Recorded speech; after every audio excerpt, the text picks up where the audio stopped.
अस्सलामुअलैकुम। क्या हाल है आप सबकी? उम्मीद है सब खैरियत से होंगे। तो रोज़ सुबह होते ही जैसे मैं किचन में आती हूँ तो अज़लान भी किचन में आ जाता है पीछे, और फिर किचन में अगर इसको स्लिप के ऊपर बिठा दिया जाए तो फिर किचन का बहुत बुरा हाल होता है। अभी भी फ़िलहाल यही हाल हो चुका है, तो आप देख सकते हैं ये हालात हैं। अब मैं इसकी करने लगी हूँ डीप क्लीनिंग, तो मैं शुरू करती हूँ अभी।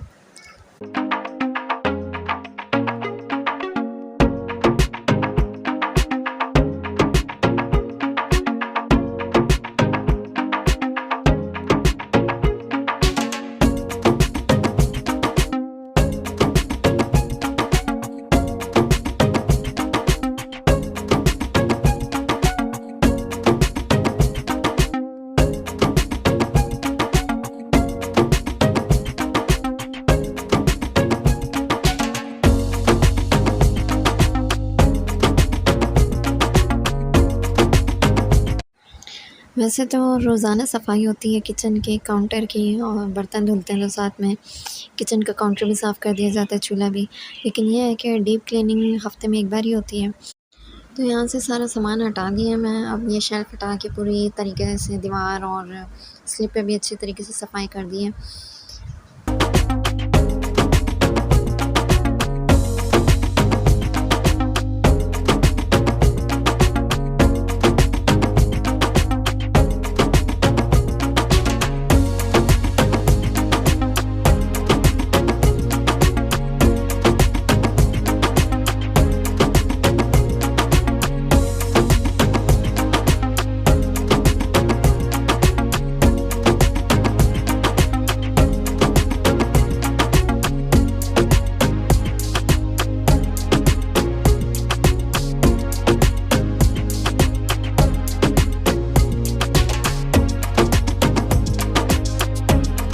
डीपली क्लीनिंग का मतलब सिर्फ़ सफाई करना नहीं होता।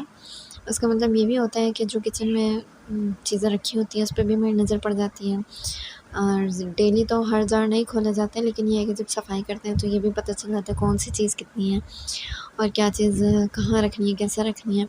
तो वो एक बार फिर से मतलब दोबारा सफाई के बाद दोबारा से सेटिंग भी हो जाती है, और जो चीज़ें नज़र में नहीं भी होती वो चीज़ें भी नज़र में आ जाती हैं।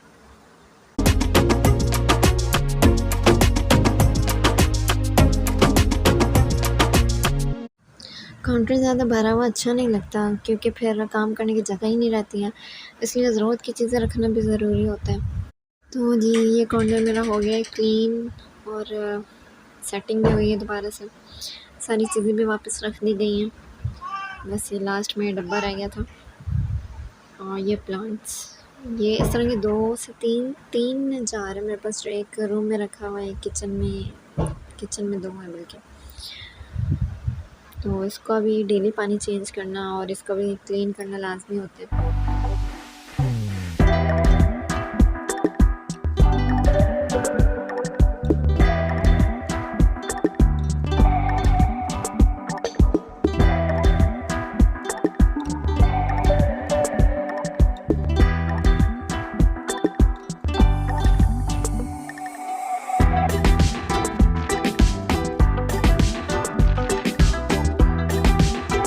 तो इन सब के बाद वुडन स्पून मैं अलग रखती हूँ, और जो स्टील के होते हैं वो अलग रखती हूँ।